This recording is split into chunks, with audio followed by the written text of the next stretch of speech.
Hello and welcome to another video. In this one, we're going to cover how to add wastage to line items in your estimate. We're also going to look at how to complete rounding adjustments, how to manipulate measurements that you've already completed, and also how to reuse measurements across different line items in your estimate to speed up the estimating process. So I'm in an estimate on the estimate costing screen, and what I'm going to do is go into my bricklayer category here and scroll down to have a look at a takeoff that I've actually already completed. What basically happened is that I've hit the takeoff tool and have measured out the area of this particular external wall of the build. I've marked it out using the polygon tool, and I've used the deduction tool to subtract the windows and the door from the overall measurement. We arrived at a final measurement of 24.16 square meters, and this is the pure measurement. And by that I mean there's not been any wastage or any adjustments that have yet been applied, and it is specifically how to add wastage and how to adjust measurements that we're looking at today in this video. So to do this, we're actually going to click on the calculator tool, which is right next to the takeoff tool in every line item on the estimate costing screen.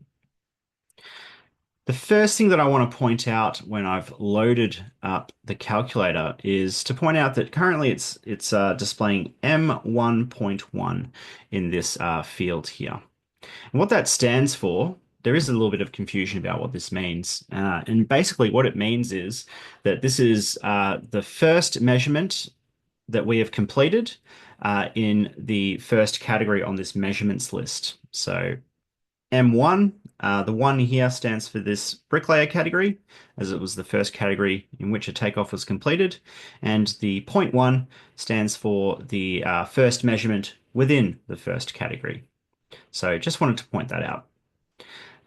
The reason that we list out all the measurements or all the takeoffs that have been completed in this estimate is because within the calculator, you can actually reuse these measurements to save time in having to complete the same takeoff more than once.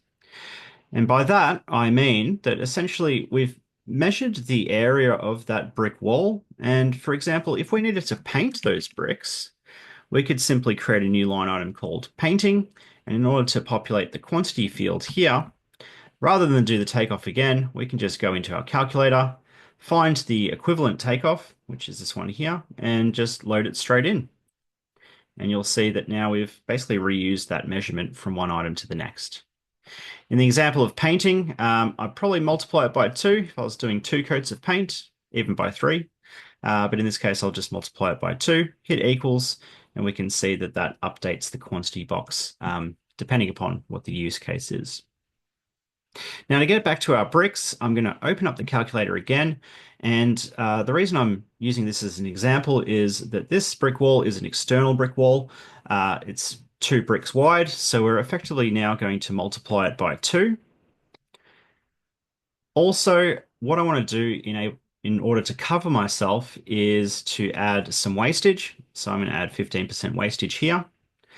And finally, I can even round up the final number to the nearest unit of measurement, just to ensure I'm dealing in as cleaner numbers as possible. I'm going to round it up to the nearest square meter and hit equals. And once I hit equals, effectively, this original number, 24.16, is going to be multiplied by 2. It's going to have 15% wastage added onto it, and it's going to be rounded up to the nearest square meter. So you can see that reflected here. It's now 56 square meters. And we've even got this little W icon here to indicate that wastage has been applied. The last point that I want to make is that when we are referencing measurements in the calculator, it is actually pulling these measurements here from the list of takeoffs on the plans and takeoff screen. So this is another place where all the takeoffs are saved. If you did need to adjust any of these takeoffs, you can simply click on the takeoff tool next to the particular measurement and make any changes to the takeoff from here.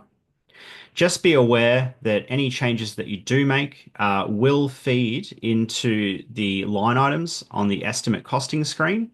So if you do make changes here, it may adjust the price on those items on the estimate costing screen where you originally did the takeoff from. Great, so that's how the calculator works in Buildxact. As always, if you have any questions, please feel free to hit the Need Help button to access our support resources, and I'll see you in the next video. Cheers.